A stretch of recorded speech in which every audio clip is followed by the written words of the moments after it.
प्रिय विद्यार्थियों, ज्ञान बिंदु के इस ऑनलाइन प्लेटफॉर्म पे मैं नितेश दवे आप सभी का स्वागत करता हूं। हमने पिछली 2 कक्षाओं में ऐसे टॉपिक पढ़े जिनसे एक प्रश्न सीधा बनता है, और मैं आज भी ऐसा ही एक टॉपिक लेके आया हूं जिससे विद्यार्थी भयभीत होते हैं या उसको रटते हैं। देखो, रटने का अपने कोई सिस्टम नहीं है और बिल्कुल भी नहीं रटना है। हमारा आज का टॉपिक होगा सुक्तियाँ। तो ध्यान करें कि सुक्तियों में विद्यार्थी किस प्रकार से गलती करता है, क्या सोचता है, किस प्रकार से इसकी तैयारी करनी है। एक प्रश्न हमें पता है कि सुक्तियों का जरूर आएगा पेपर के अंदर, इसकी तैयारी हम खूब अच्छे से कर लेवें। देखिए, सुक्तियों का पूरा विश्लेषण मैं आपको बताता हूँ। सबसे पहली चीज़, कई विद्यार्थियों के माइंड में ये चीज़ सेट होती है कि यार इसका अर्थ आना ज़रूरी है, और मैंने कई ऑनलाइन चैनल्स पे भी देखे हैं कि लोग इसके अर्थ बताते हैं। सबसे पहली चीज़ मैं आपको बता दूं कि किसी भी सुक्ति का हिंदी अर्थ नहीं पूछा जाता है। तो फिर प्रश्न कहाँ से बनता है? प्रश्न बनता है कि अमुक सुक्ति कौन से ग्रंथ से ली गई है। पहली बात, एक प्रश्न ये बनता है। दूसरा प्रश्न ये बनता है, इस सुक्ति के बीच में से मान लीजिए कोई अव्यय आ गया। चूंकि अव्यय प्रकरण हमारे सिलेबस में है, तो यहाँ पर मान लीजिए कि अव्यय आ गया, सुक्ति के बीच में कोई अव्यय आ गया। अब वो क्या करेगा? उस अव्यय की जगह खाली जगह छोड़कर और वह सुक्ति दे देंगे आपको। अब हमें अगर ये सुक्ति के बारे में जानकारी है तो हम सही अव्यय उठाकर उसमें लगा देते हैं। वो सुक्तिकार अव्यय का कमांड प्रश्न बन जाता है। हमारे सिलेबस के अंदर अव्यय प्रकरण भी है और सुक्ति प्रकरण भी है। सबसे पहली चीज, अर्थ पर विशेष गौर नहीं करें। सबसे पहली चीज, अर्थ पर गौर नहीं करें। दूसरी बात ये ध्यान रखें कि कौन से ग्रंथ से कौन सी सुक्ति ली गई है। तो क्या हम पूरी सुक्ति को रटेंगे?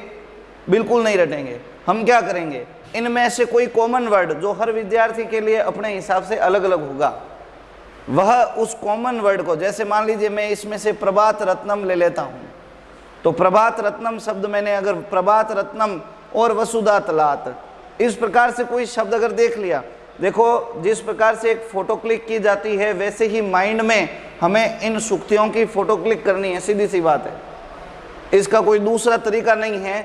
अर्थों में उलझना ही नहीं है। सभी विद्यार्थियों से मेरा फिर यही निवेदन रहेगा।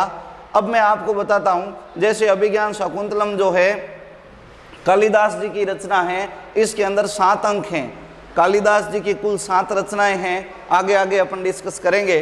काव्येषु नाटकम रम्यम तत्र रम्या शकुंतला तत्रापि चतुर्थो अंक तत्र श्लोक चतुष्टयम।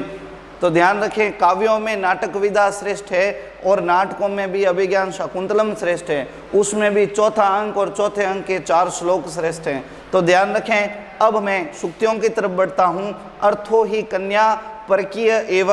तो देखिए, एक तो ही के अंदर अपन ने अंडरलाइन कर ली है, एक एव के ऊपर अपन ने अंडरलाइन कर ली है। प्रश्न बनेगा तो ये बनेगा, अर्थो खाली जगह कन्या परकीय एव। तो वहां से हमें 4 ऑप्शंस में से ही मिल जाएगा। ही लिया, लगाया, बात खत्म। दूसरा है कामी स्वताम पश्यति। तीसरी भवितव्यानाम द्वाराणी भवंती सर्वत्र।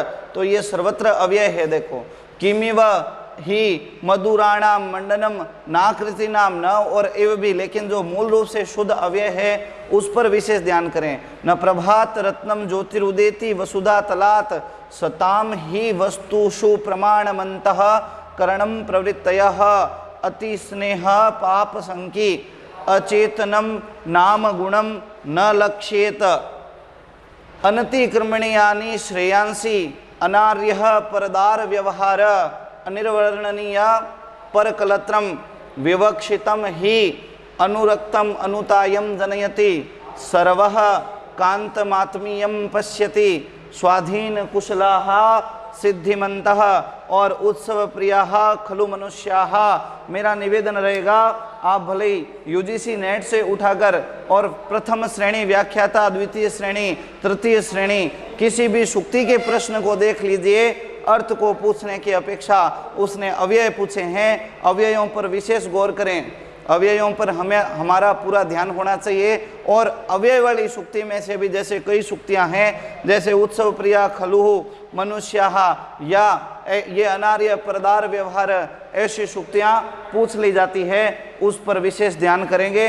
और ये जो है एकदम स्पष्ट बात है, आराम से इन सूक्तियों का आप स्क्रीनशॉट ले सकते हैं, बिल्कुल आराम से स्क्रीनशॉट आप ले लीजिए।